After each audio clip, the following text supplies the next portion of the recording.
요거는 제가 요즘 좀 많이 하고 있는 좀 1급 비밀인데, 앰플 같은 걸 바르고 나서 바로 보습제를 바르시는 것보다 한 10분 정도만 하고 있어도 훨씬 피부에 흡수가 잘 되고 보들보들해진답니다. 안녕하세요, 닥터 미호입니다. 오늘도 건강한 피부의 시작, 피부 장벽 강화를 위한 방법에 대해서 말씀을 드려보려고 합니다. 이전 영상에서는 저희가 각질 제거를 위해서 얼굴을 팍팍 이렇게 문지르는 것은 오히려 피부에 손상을 줄 수 있으니까 하얗게 일어난 각질은 충분한 보습을 통해서 피부에 착 붙여주셔야 된다, 이렇게 말씀을 드렸었죠. 그런데 우리가 흔히 얘기하는 보습이란 피부에 이렇게 촉촉하게 수분기가 느껴지면 보습이 잘 된다, 이렇게들 말씀하시는 경우가 많은데요. 사실은 피부 장벽을 강화시키는 보습에는 이 수분만 필요한 것이 아니라는 사실은 다들 잊고 계십니다. 오늘 이 피부 장벽을 위한 찐 보습이란 무엇인가에 대해서 설명을 한번 드려보도록 하겠습니다. 네, 피부 속의 수분을 유지하는 법, 또 제가 매일매일 드리는 말씀 중에 하나죠. 보습제 발라주세요 라고 말씀을 드리는데요.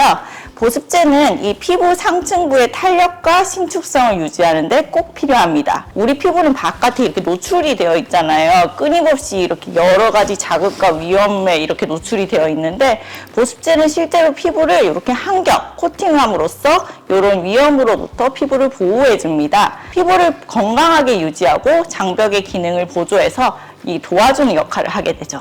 사실 보습제에는 요 세 가지 성분이 들어가 있습니다. 첫 번째는 휴맥턴트, 두 번째 오클루시브, 세 번째 에몰리언트. 말이 조금 어렵죠. 네, 첫 번째 휴맥턴트는 피부의 수분 공급을 유지하는 역할을 합니다. 우리가 잘 알고 있는 히알루론산, 이것이 대표적인 휴맥턴트인데요. 히알루론산 한 마리는 자기 무게보다 1000배 많은 수분을 머금을 수 있어요. 그럼 요것만 있으면 다 되는 거 아닌가? 그런데 이것은 아닙니다. 얘의 한 가지 문제점은 뭐냐면요, 피부 장벽층의 수분을 보충하기 위해서 피부 더 깊은 데서 수분을 땡겨오기 때문에 속 건조를 유발할 수 있다는 점입니다. 미스트나 토너를 뿌리고 더 건조한 느낌을 받으셨던 분들 계시죠? 이런 이유였던 겁니다. 이게 두 번째 오클루시브가 필요한 이유이기도 하죠. 오클루시브는 피부에 기름 코팅막을 형성해서 피부 표면에 수분이 날아가지 못하게 막아줍니다. 바세린 바르면 피부 엄청 좋아진다, 이런 영상 본 적 있으시죠? 바세린이 오클루시브의 역할을 수행합니다. 이런 오클루시브는 극건성이나 건성 피부에는 좋지만 약간 번질번질거리는 번들거림이 있고 기름기가 많은 경향이 있어서 이 뒤에 메이크업을 하셔야 된다 하시면 피하시는 게 좋고요. 지성이나 여드름이 많이 나는 유형은 반드시 피하셔야 해요. 그리고 세 번째 에몰리언트는 피부 장벽 사이 틈을 메꿔주는 세라마이드와 같은 물질을 이야기합니다. 사실 이 많은 보습제에 이 세 가지 성분들이 다 들어있어요.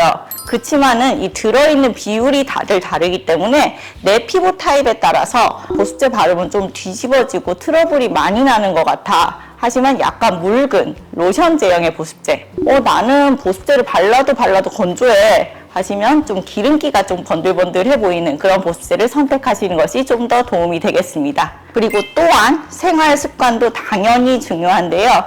피부 속의 수분을 지키기 위해서 뜨거운 물로 오래 씻지 않기, 적절한 온도와 습도 유지하기, 세안 후에 물기가 마르기 전에 보습제 바르기, 충분히 물 많이 마시기, 이렇게 쉽고 간단한 방법들로 피부 속 수분이 날아가지 않게 할 수 있겠습니다. 그리고 진료실에서 진짜 많이 물어보시는 한 가지 더, 1일 1팩 도움이 되나요? 인데요. 팩은 밀폐요법의 원리를 사용해서 화장품의 유효 성분이 더 피부에 잘 들어갈 수 있도록 도와줍니다. 요거는 제가 요즘 좀 많이 하고 있는 좀 1급 비밀인데, 앰플 같은 걸 바르고 나서 바로 보습제를 바르시는 것보다 모델링 팩을 한 10분 정도만 하고 있어도 훨씬 피부에 흡수가 잘 되고 보들보들해진답니다. 얼마 전에 임영웅 씨도 방송에서 홈케어로 모델링 팩을 이렇게 혼자 하시는 모습이 공개되었는데요.